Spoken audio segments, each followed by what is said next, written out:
नमस्कार, मैं अशोक कुमार पांडे और स्वागत है आपका टीसीएच पर। इस देश में जब भी देशभक्ति और देशद्रोही की बात होती है तो सीधे मुसलमानों पर निशाना लगा दिया जाता है।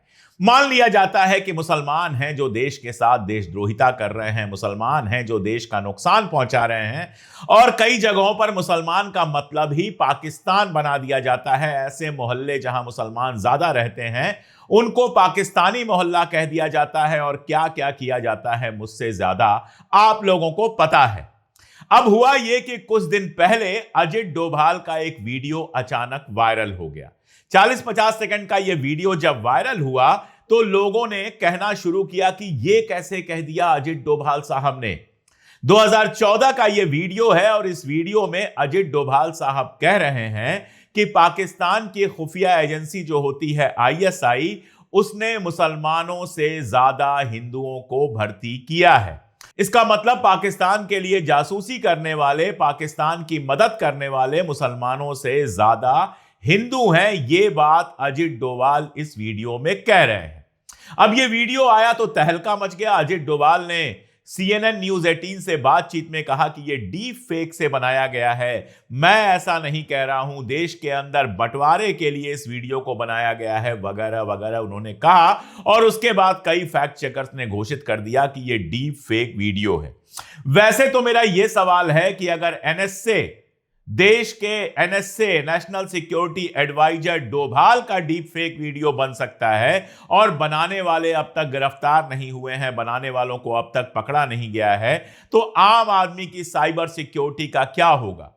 फेसबुक पे कई बार मुझे लोग वीडियोस भेजते हैं और कहते हैं कि आपने ये बात कैसे कह दी। मैं कहता हूं भैया, कम से कम खोल के देख लो वीडियो, उसमें जरा गौर करो तो समझ में आ जाएगा वो डीप फेक है। मेरा जो भी वीडियो मेरे ट्विटर हैंडल से पोस्ट होता है, फेसबुक हैंडल से पोस्ट होता है, या फिर यहां द क्रेडिबल हिस्ट्री या द क्रेडिबल न्यूज के जो दो मेरे आधिकारिक मेरे यूट्यूब चैनल्स हैं, उनसे अगर आता है तभी उसको सही मानिए, उसके अलावा कहीं से आता है तो गलत मत मानिए। और फेसबुक को 1000 शिकायतें करने के बाद भी इन वीडियोस को हटाया नहीं जाता है। तो चलिए, हम लोग तो क्या कर सकते हैं, लेकिन जिसके हाथ में पूरे देश की सिक्योरिटी है उसका डीप फेक वीडियो चल रहा है और वो कुछ भी नहीं कर पा रहे हैं, इसका मतलब कि इस देश में साइबर सिक्योरिटी जीरो है। खैर, जब चेक करना शुरू किया, फैक्ट चेकर्स ने चेक करना शुरू किया और आल्ट न्यूज ने खास तौर पे चेक किया, तो पाया कि 35 सेकंड का ये जो क्लिप है वो 11 मार्च, डेट नोट कीजिए, 11 मार्च 2014 को ऑस्ट्रेलिया इंडिया इंस्टीट्यूट में अजित डोभाल के लेक्चर से लिया गया है। यह लेक्चर जो था वो ग्लोबल चैलेंज सीरीज से था और इसका सब्जेक्ट था the challenges of global terrorism. दुनिया भर में जो वैश्विक आतंकवाद है उसकी क्या चुनौतियां हैं, उस पर अजित डोभाल साहब लेक्चर दे रहे थे। और 20 मार्च 2014 को ये ऑस्ट्रेलिया इंडिया इंस्टीट्यूट के यूट्यूब चैनल पर अपलोड किया गया था और पूरा वीडियो जो है वो 1 घंटे 17 मिनट का है। अब देखिए, डोभाल साहब की उम्र 80 पार कर गई है और इस उम्र में कई बार होता है मेमोरी गड़बड़ा जाती है, और इसी गड़बड़ मेमोरी के चक्कर में उन्होंने कह दिया होगा, बहुत संभव है कि यह डीप फेक वीडियो है। क्योंकि जिस चैनल की ये बात कर रहे हैं, जिस YouTube वीडियो की बात कर रहे हैं, वो YouTube वीडियो आसानी से इंटरनेट पर अवेलेबल है, YouTube पर अवेलेबल है, कोई भी जाके उसका वीडियो देख सकता है। और उसमें 1 घंटा 4 मिनट 2 सेकंड से लेकर 1 घंटा 4 मिनट 30 सेकंड का जो टाइम फ्रेम है, उसमें ये वायरल वीडियो जो हुआ है, इस हिस्से को बड़ी आसानी से सुना जा सकता है। यानी अजित डोभाल साहब ने नरेंद्र मोदी की सरकार बनने के बाद, वो NSA उसके बाद ही बने थे, उसके बाद दिए भाषण में यह बात कही है कि पाकिस्तान की मदद करने वाले, पाकिस्तान के लिए जासूसी करने वाले, देश से गद्दारी करने वाले ज्यादातर जो लोग हैं वो हिंदू हैं। अब देखिए, यह बात समझ में आ सकती है, यहां हिंदू मुसलमान करने की जरूरत नहीं है। हमारे यहां जो सिक्योरिटी का बड़ा बड़ा इंतजाम है उसमें ज्यादातर हिंदू ही हैं, हिंदुओं की जनसंख्या भी ज्यादा है। तो अगर पाकिस्तान को वाकई सूचना हासिल करनी है तो वो उन्हीं को पकड़ेगा, और पैसा और दूसरे सारे ट्रैप आप जानते हैं, लड़कियों के सहारे, पैसे के सहारे लोगों को फंसाया जाता है। मैं कई सारे एग्जाम्पल 2014 के बाद के देकर भी आपको बताऊंगा। ये सब के चक्कर में कोई फंस जाए, ये बहुत सहज है। लेकिन इस वीडियो में उन्होंने कुछ और जरूरी बातें कही हैं जिसको पहले समझ लेना जरूरी है। उन्होंने कहा है कि इस्लामी आतंकवाद के शिकार 90% मुसलमान और 10% गैर मुसलमान हैं। यानी जो इस्लामी आतंकवाद है वो मुसलमानों को ज्यादा मारता है और गैर मुसलमानों को कम मारता है। इसका सबसे बड़ा अगर कोई एग्जाम्पल तो दाएश जिसको कहते थे, या आईएसआईएस वो है जिसने सीरिया से लेकर और पूरे पश्चिम एशिया में ज्यादातर मुसलमानों को मारा, शियाओं को मारा और लोगों को मारा। खैर, आईएसआई की बात करते हुए वो कहते हैं, पाकिस्तान की जो खुफिया एजेंसी है आईएसआई, उसकी बात करते हुए वो कहते हैं कि भारत ने जितने लोगों को भर्ती किया है उसमें मुसलमानों से ज्यादा हिंदू हैं। ऑफिशियल सीक्रेट से जुड़े 1947 से लेकर अब तक के जो केस दर्ज हुए हैं, तकरीबन 4000 केस हैं। ये मामला वो बता रहे हैं 2014 में, और 4000 में 20% से भी कम मुसलमान हैं, 80% गैर मुसलमान या हिंदू हैं।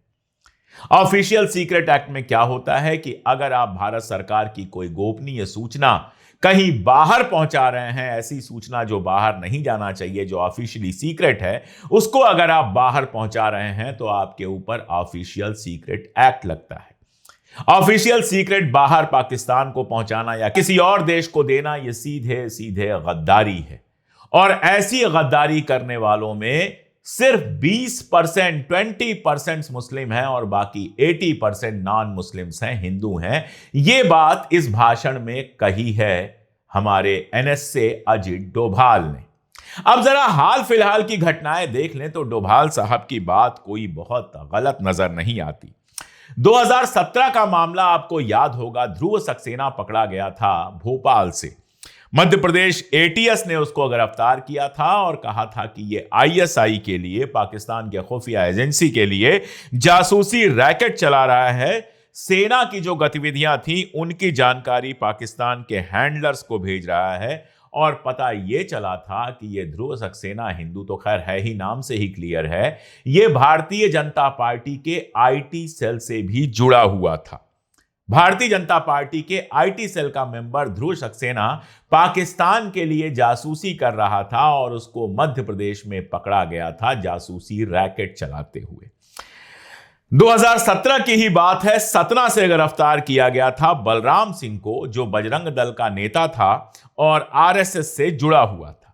ये आतंकी फंडिंग के लिए, यानी टेरर फंडिंग के लिए, और आईएसआई पाकिस्तान की खुफिया एजेंसी उसको जानकारी देने के लिए काम कर रहे थे। इनको 8% कमीशन मिलता था और 2019 तक ये जेल में रहे, जमानत मिली और उसके बाद जांच चल रही है। संगठन ने कह दिया ये उनका पर्सनल मामला है। मतलब किसी मुसलमान का मामला हो तो वो सारे मुसलमानों का मामला हो जाता है। एक मुसलमान अगर इस तरह के मामले में फंसे तो सारे मुसलमानों को आईना दिखाना शुरू कर दिया जाता है। यति नरसिंहानंद कहता है कि अलीगढ़ मुस्लिम यूनिवर्सिटी और जामिया को तोप से उड़ा दो, लेकिन अगर किसी आरएसएस के या बजरंग दल के मेंबर का मामला पकड़ा जाए तो उससे पल्ला झाड़ के कह दिया जाता है ये उसका पर्सनल मामला है। और आप लोग प्रदीप कुरूलकर को कैसे भूल सकते हैं? 2017 में 2 मामले और पकड़े गए थे, मैं उन पे बात करूंगा। लेकिन 2023 में पुणे से गिरफ्तार हुए प्रदीप कुरूलकर को आप कैसे भूल सकते हैं, जो डीआरडीओ के साइंटिस्ट थे और आरएसएस के स्वयंसेवक थे और कई पीढ़ियों से आरएसएस के स्वयंसेवक थे। उनकी तस्वीरें आई आरएसएस के कार्यक्रम में भाषण देते हुए, उनके पिता दादा सब आरएसएस में एक्टिव रहे। प्रदीप कुरूलकर पुणे में, जो आरएसएस की एक तरह से आप कह सकते हैं जन्मभूमि है, जो कर्म भूमि रही है, गोडसे की जमीन रही है, जहां पर हिंदू महासभा और आरएसएस का बहुत असर है, उस पुणे में प्रदीप कुरूलकर, जो डीआरडीओ हमारे डिफेंस से जुड़ा हुआ ऑर्गेनाइजेशन, उसमें काम नहीं करते थे, साइंटिस्ट थे, वरिष्ठ पद पर थे। उन्होंने व्हाट्सएप और ऑडियो के जरिए डीआरडीओ की गोपनीय जानकारियां पाकिस्तान भेजी थी। पंडित प्रदीप कुरूलकर को लेकर कभी नहीं कहा जाएगा कि सारे मराठी या सारे हिंदुस्तानी या सारे ब्राह्मण जो हैं या सारे हिंदू जो हैं या सारे आरएसएस वाले जो हैं वो पाकिस्तान के लिए जासूसी करते हैं। अगर वो मुसलमान होते तो ये आरोप सारे मुसलमानों पर लग चुका होता। प्रदीप कुरूलकर जेल में है, आगे खबर नहीं आई। कुरूलकर के केस में बहुत मजेदार ये है कि कोई पाकिस्तानी हैंडलर लड़की बनके महिला के नाम से, सुंदर महिला के नाम से अपनी आईडी बनाकर उनसे बातें कर रहा था, उनसे वीडियोस वगैरह भेज रहा था और बदले में कुरूलकर साहब ने देश से गद्दारी कर दी, डीआरडीओ की गोपनीय जानकारियां पाकिस्तान को पहुंचा दी। तो आपने देखा आरएसएस, बजरंग दल, भारतीय जनता पार्टी, सबसे जुड़े हुए लोग पकड़े गए हैं जासूसी में। मैं 2017 की बात कर रहा था, जितेंद्र ठाकुर साहब थे। यह ग्वालियर का मामला है। जितेंद्र ठाकुर बीजेपी के एक पार्षद के जीजा थे, यानी इनका साला जो था वो बीजेपी का सीधे पार्षद था। ये गिरफ्तार हुए थे मध्य प्रदेश के ग्वालियर में, वहां रैकेट चलाते थे। इनका एक प्राइवेट टेलीफोन एक्सचेंज था, जिस एक्सचेंज से पाकिस्तान की आईएसआई को ये जानकारी भेजते थे। बीजेपी ने यहां भी पारिवारिक लिंक को तो स्वीकारा, ये तो माना कि हमारे पार्षद के जीजा हैं, लेकिन जासूसी से जोड़ने से इंकार कर दिया। ये बेसिकली जम्मू में बेस्ड थे, इनके जो साले हैं वो ग्वालियर में पार्षद हैं, ये जम्मू में बेस्ड थे। ये भी गिरफ्तार हुए। एक और रिश्तेदार गिरफ्तार हुए, कुश पंडित। ये भी भारतीय जनता पार्टी के नेता के रिश्तेदार थे और 2017 में उसी मामले में इनको ग्वालियर से गिरफ्तार किया गया। ये सिम बॉक्स और फर्जी सिम कार्ड से आईएसआई के संपर्क में थे और जो वित्तीय या फाइनेंशियल जो लेन देन होता है उसकी जानकारी आईएसआई को पहुंचा रहे थे। कितनी गिनती गिनाई जाए परेशान हो जाएंगे आप। याद होगा अभी ज्योति मल्होत्रा गिरफ्तार हुई थी, जिनके बारे में कहा गया कि हरियाणा बीजेपी के मेंबर हैं, हालांकि ये कंफर्म नहीं हुआ। मई 2025 में इनको गिरफ्तार किया गया। ये यूट्यूब वीडियो बनाती थी, बार बार पाकिस्तान जाती थी और कहा यह गया कि ये पाकिस्तान के लिए जासूसी कर रही थी। ऐसे ही देवेंद्र सिंह ढिल्लो गिरफ्तार किया गया मई 2025 में कैथल से। यह करतारपुर कॉरिडोर के जरिए आईएसआई के संपर्क में था। इसका भी बीजेपी लिंक बताया गया, हालांकि कंफर्म नहीं है। तो अगर अजित डोभाल साहब कह रहे थे कि पाकिस्तान के लिए जासूसी करने में, अपने मुल्क से गद्दारी करने में मुसलमानों से ज्यादा हिंदू शामिल हैं, तो ये जो मैंने एग्जाम्पल आपको दिए, ये एग्जाम्पल उसको और ज्यादा पुख्ता साबित कर देते हैं। अब जाहिर है नरेंद्र मोदी जी के सरकार में उस जमाने में भी एनएसए थे और अब भी एनएसए हैं हमारे अजित डोभाल जी। उनको लगा होगा कि यह वीडियो वायरल होगा तो जो हिंदू मुसलमान का पूरा खेल इस देश में मचाया जाता है, जिसमें हिंदू अगर आप हैं तो अपने आप देशभक्त हैं और मुसलमान हैं तो अपने आप गद्दार हैं, इस तरह का जो खेल बनाया गया है अपने यहां, इस तरह का जो सारा नौटंकी मचाया जा रहा है, अगर आप उत्तर पूर्व में रहते हैं, बंगाल में रहते हैं तो बांग्लादेशी हैं और बाकी हिंदुस्तान में पाकिस्तानी हैं, ऐसा जो बना दिया गया है, डोभाल साहब की बात उसको पलट के रख देती है। डोभाल साहब की बात कहती है कि 100 में से केवल 20% मुसलमान हैं, बाकी 80% तो हिंदू हैं। इसके अलावा भी बहुत सारे केस हैं, मैंने वीडियो पहले भी किया है इस इशू पे। राजस्थान में एक हिंदू था जो पाकिस्तान से आकर राजस्थान में बसा था और बाद में पता चला वो पाकिस्तान के लिए जासूसी कर रहा है। ऐसे तमाम सारे केस हैं और मैं बहुत साफ कह रहा हूं, कोई मुसलमान, कोई ईसाई, कोई सिख भी जासूस हो सकता है। पैसे की लालच या कभी कुछ और, कभी कोई दबाव किसी भी आदमी को इस तरह के काम के लिए मजबूर कर सकता है। लेकिन ऐसे काम को धर्म से जोड़ देना, देशभक्ति से जोड़ देना, अरे भाई, जब पाकिस्तान से लड़ाई हुई थी, वीर अब्दुल हमीद शहीद हुए थे। उसी लड़ाई में सैकड़ों हिंदू भी शहीद हुए थे, मुसलमान भी शहीद हुए थे। इस देश में जो मुसलमान रहता है वो पहले खुद को हिंदुस्तानी कहता है, उसके बाद कुछ और कहता है। धर्म में उसकी आस्था होती है। यह सच्चाई है कि पाकिस्तान के मुसलमानों का जो धर्म है वही हिंदुस्तान के मुसलमानों का धर्म है, लेकिन उससे तय क्या होता है? धर्म क्या आखिरी सच्चाई है? बिल्कुल नहीं। जब हिंदुस्तानी मुसलमान कहीं जाता है तो उसको हिंदुस्तान का नागरिक कहा जाता है, पाकिस्तानी नहीं कहा जाता है। और इसीलिए इस तरह की गंदगी फैलाकर, हिंदू मुसलमान फैलाकर असल में देश को बांटा जा रहा है। अगर बांटना ही है तो उन दो हिस्सों में बांटिए।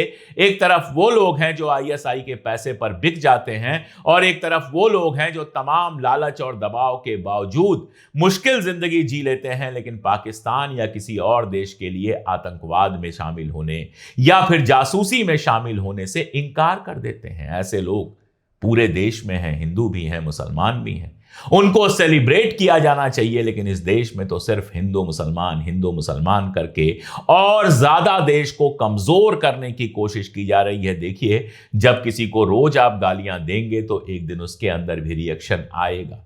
और जिस तरह मुसलमानों को इस देश में लगातार कॉर्नर किया जा रहा है, लगातार दोषी बताया जा रहा है, लगातार उनके ऊपर हमले किए जा रहे हैं, रिएक्शन हो सकते हैं। ये रिएक्शन ना हो, इसके लिए जरूरी है कि सच बोला जाए, जरूरी है कि देश के अंदर जहर नहीं मोहब्बत का अमृत घोला जाए, तभी ये देश बचेगा। डोभाल साहब, आपने कल भी सही कहा था, आज भी ये बात सही है। आप देश के एनएसए हैं, आपको खुल के कहना चाहिए कि हाँ, जो मैंने कहा था वो बिल्कुल सही है, आंकड़े उठाकर देख लो। अब इस उम्र में किस बात का लालच रह गया है डोभाल साहब। आज के लिए इतना ही, बहुत शुक्रिया।